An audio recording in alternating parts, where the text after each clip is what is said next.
don't you just love it when you're reading your favorite romance story, and just as things are looking good for the male lead and female lead, this happens.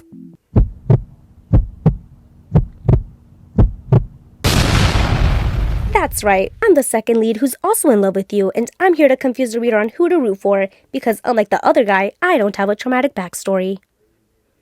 Huh? What the? That's right, romance tropes. We just gotta love them, right? So let's talk about them and rank them while we're at it. So small disclaimer, but these are just my opinions, so if you don't agree, that's totally fine. But it really isn't. Anyways, let's get started. Since I brought it up briefly, trope number 1 is love triangles. It's basically a romantic dynamic involving 3 people where 2 of the individuals develop feelings for the third. I already talked about this in my anime tropes I find annoying video, but I still have more to say, so bear with me. But if it wasn't obvious already, I'm not the biggest fan of them. I especially don't like it when the love triangle comes out of nowhere. Like, things are going so well for the male lead and female lead, but out of nowhere the second lead comes and does everything he can to win the female lead's heart. And in my case, for most of the stories I read, about 90% of the time, I tend to root for the main lead, aka the first guy that shows up. So to me, it's so annoying to see the female lead so indecisive about who to choose. Like, girl, just choose the main lead. It's so obvious you're gonna end up with him either way. Why make me wait? However, even though I root for the main lead in most cases, if the second lead is a kind-hearted person who's doing everything he can to be with the female lead, I end up feeling so bad for him. Because we all know the plot is basically leading up to the main lead's win, so as the viewer, we just have to see the poor second lead try his hardest to win the female lead over, just for him to end up getting rejected in the end. And you know what? Even though that trope brings me all kinds of emotions, in the end, I eat it up every time. So I'll put it in a C tier. Number 2 is enemies to lovers. And as the name suggests, 2 individuals hate each other at first, but as the story progresses, they start developing feelings for each other. This trope I love. Like, a lot. I'm out here giggling and kicking my feet while watching 2 characters go from wanting to kill each other to them basically being each other's everything. I'm exaggerating a bit, but not really. It's just so cute, I love it. I always get so excited reading the story because even though the characters don't know it yet, they'll end up together. It's just a matter of when. So while they're busy hating each other, I'm here enjoying the show, knowing damn well they'll look back at this and regret it. And maybe they'll make out after. A tier. Number 3, popular ex-outcast. Basically an extrovert and introvert falling in love.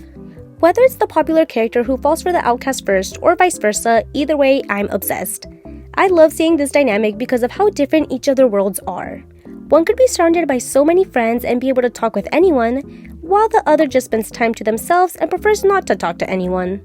So then we get to see how they interact, grow closer together, and share a part of each other's worlds with each other, and oh my gosh, I love this so much! But, of course, for this trope, because it has to do with a class difference, there's bound to be problems. Especially with how society views their relationship. Because the characters are so different, it's kind of like forbidden love. So now I have to go through a roller coaster of emotions, which I brought upon myself. So I'll give it an A tier as well. Number 4, miscommunication. Where the character's relationship takes a negative turn because of a misunderstanding, a crucial detail being left out, or saying the wrong thing at the wrong time. To me, this is a recipe for disaster. In my opinion, this tiny miscommunication is just a way for the author to interrupt the main plot, which slows down the progression of the storyline. Like, please, just talk it out. It takes like 5 seconds. I especially don't like it when one of the characters tries to resolve the problem, but the other character for some reason won't hear them out. Like, what? Just let them explain themselves. This could all be over. D tier. Number 5, fake dating. Where 2 characters pretend to be in a relationship for a specific reason, which is usually supposed to benefit the characters, and later on they slowly start to develop feelings for each other. I think this is a fun way for characters to get to know each other while playing this role, which in most cases is not really what the characters wanted. It's a silly way that involves the characters having to spend time together to keep up the image. And I love seeing the turning point where one of them or both realize that they actually have feelings for the other. I'll give it an A. Number 6, the bad boy love interest. The confident and rebellious guy who's not interested in love, but deep down has a soft side for the main lead. I guess you could say they're kind of a tsundere in a way. For the most part, the bad boy love interest usually has a traumatic backstory or parents that don't love him, which explains why he acts the way he does. And all he really needs is that special someone to melt his icy heart and open up to. Which is the female lead, of course. And because the bad boy is so broken inside, it makes the female lead shine since she's the only one who can understand him. Even though most of the time she's pretty basic. But other than that, this trope's alright. I'll put it in the B tier. Number 7, I'm not like other girls. This is when the female lead is shown to be unique, tough, mature, and someone who does not align with female stereotypes. One of the first examples that I can think of is of Shanae from the webtoon I Love You. She doesn't have the best grades, she refuses to date anyone, and when someone does ask her out, she flat out rejects him. And compared to others, let's just say she definitely stands out. In my opinion, I personally don't like this trope. I think it can be entertaining at first, but after a while, I start getting a bit annoyed. It really depends on how the author decides to portray the female lead in my opinion. All I have to say is please don't drag other women down in order to uplift the female lead, and girly traits don't have to be seen as something negative either. I'll give it a C tier. And now for our final trope, slow burn, where the relationship between the characters develops over a long period. F tier.